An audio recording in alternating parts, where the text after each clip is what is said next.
Hey everybody, Ryan here, and on this week's episode, we're going to be talking about Danny Glover's Lethal Weapon.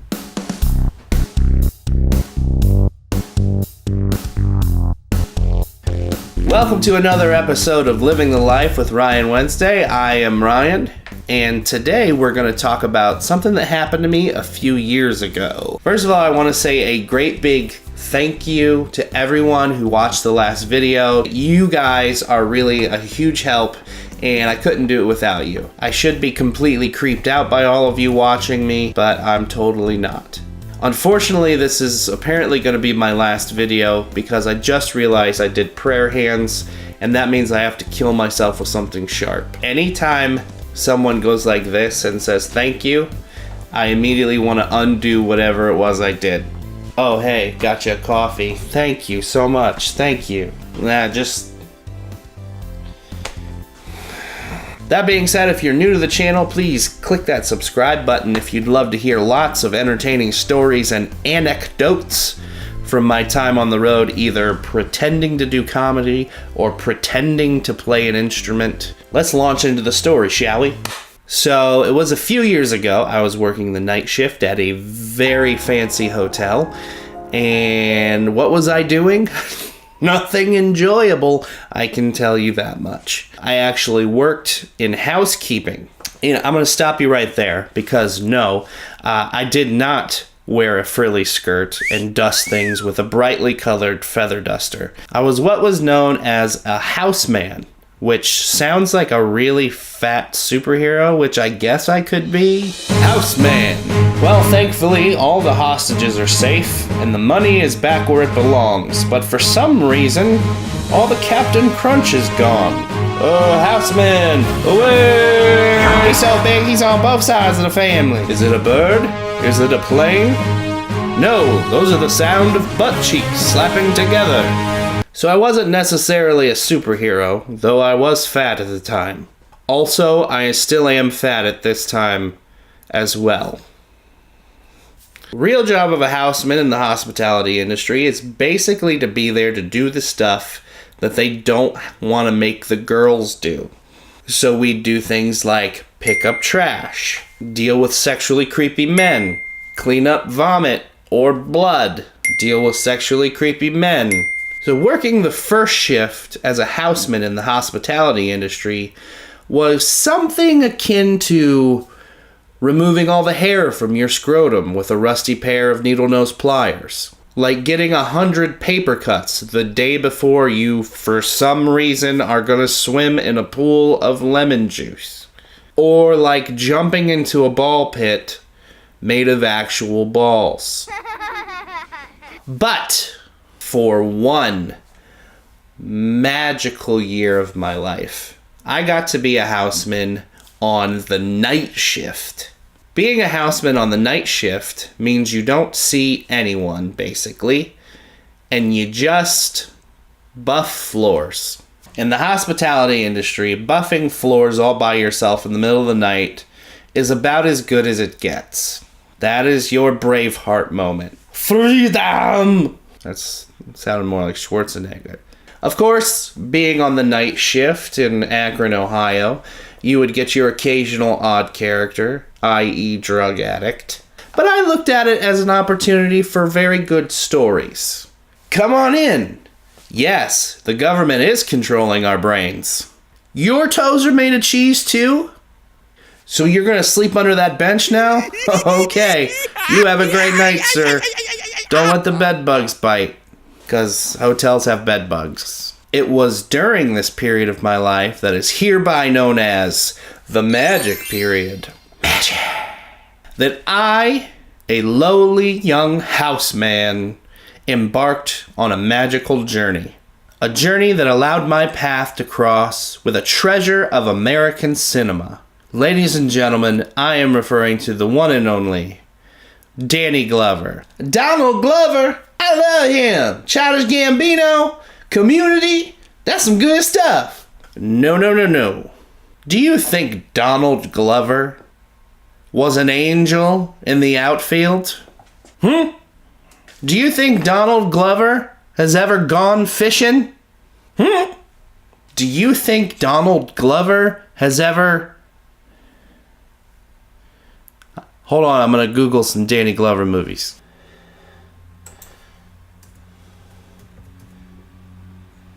Do you think Donald Glover has ever lethal weaponed 2?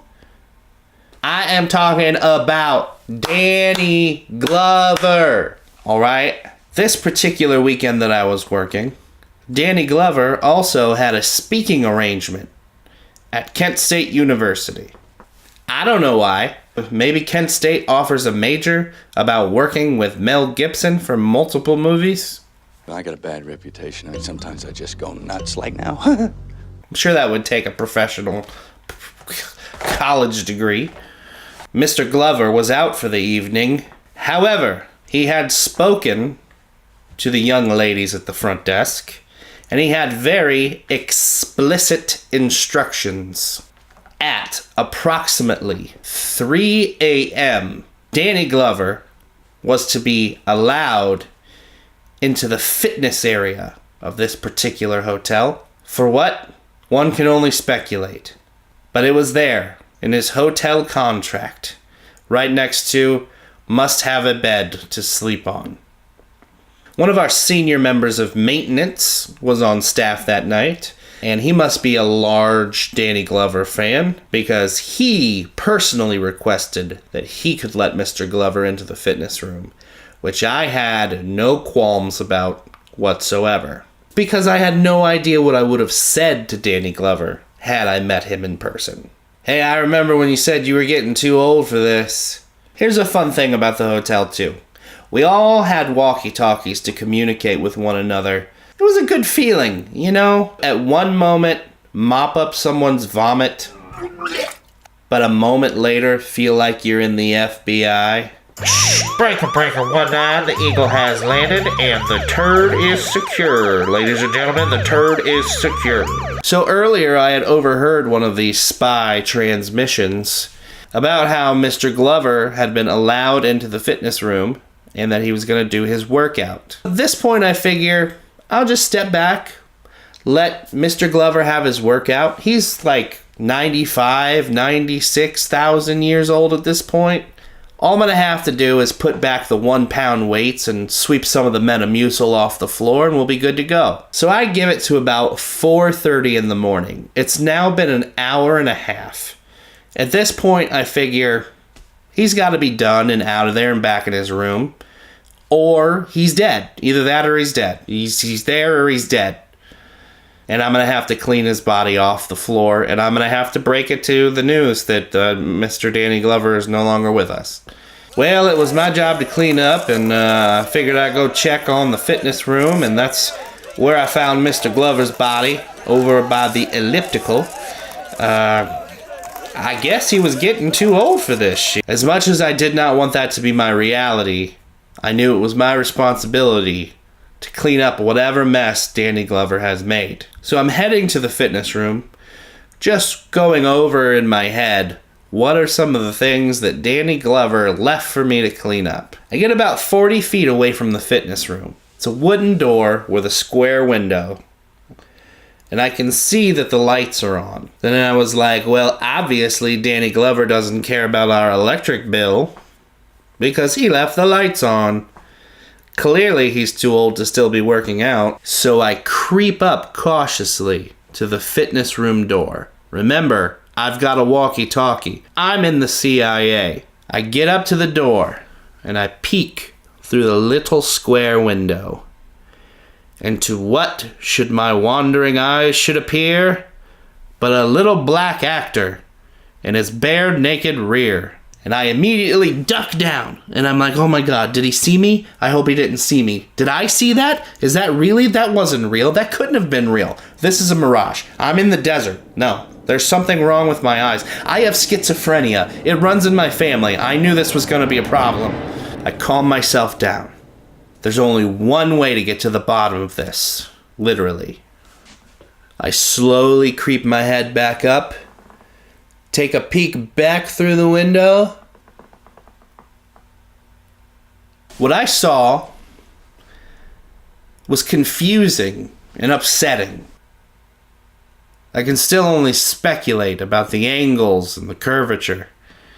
The only thing I could say is what I saw looked like a bush covered in cobwebs. Imagine, if you will, if Frederick Douglass and Gonzo from the Muppets had a child. Imagine someone has a bright gray loofah tied to the bottom of a baseball bat. Imagine if Doc Brown from Back to the Future grew an elephant trunk. I stood there, completely awestruck, not knowing at all what to do, frozen in terror. What do you do in those moments? Those moments when the impossible become possible and the unreal become real. Well, what I did was duck down below the window and hobble away like a little spider monkey. I bet you, if you scoured YouTube enough, you'd find a vlogger talking about the time they stayed at a hotel in Akron, Ohio, and they saw a fat, bearded man run down a hallway like an orangutan at 4:30 in the morning. I got back to that housekeeping department completely terrified, covered in sweat, but also feeling super jazzed. I had just witnessed something that only a few dozen women in the world will probably ever see. I was special. If only for a moment. I didn't know what else to do. I had to tell someone. I have to tell someone right now. I have to confirm that this is real and that I'm not crazy. I'm fumbling around for my phone and I'm dialing it and I'm calling people. It's 4:30 in the morning and I'm just like, hey, sorry, did I wake you? Anyway, you know Danny Glover? That guy, he's a black actor. He was in Gone Fishing with Joe Pesci. Angels in the Outfield with that one kid. Yeah, Lethal Weapon, Yeah, well, I just saw his dong. Okay, bye. I went home that day in a daze. I walked to my apartment, crawled into bed at 7 in the morning, and I immediately had a dream. A dream that Frederick Douglass and the great Gonzo had a baby. And he worked for the CIA, and now he was here to kill me. Hey, you guys just listened to me ramble for several minutes about a grown man's penis. Congratulations. Good job sticking it in there. Not the penis. Just, you get what I'm saying. You stuck around. That's what I meant to say. That's the way to say things. Words. Ha ha. I have lots more stories like this. Not necessarily of seeing celebrities' penises, but let's just say a lot of weird stuff happens to me. So if you like what you see, go ahead and hit the subscribe button over here so you can listen to all my stories when they come out. And why don't you leave a comment and let me know what you think Danny Glover might look like in the nude. I'm Ryan Wednesday, signing off saying, I still can't sleep because of this. I'll see you guys next week.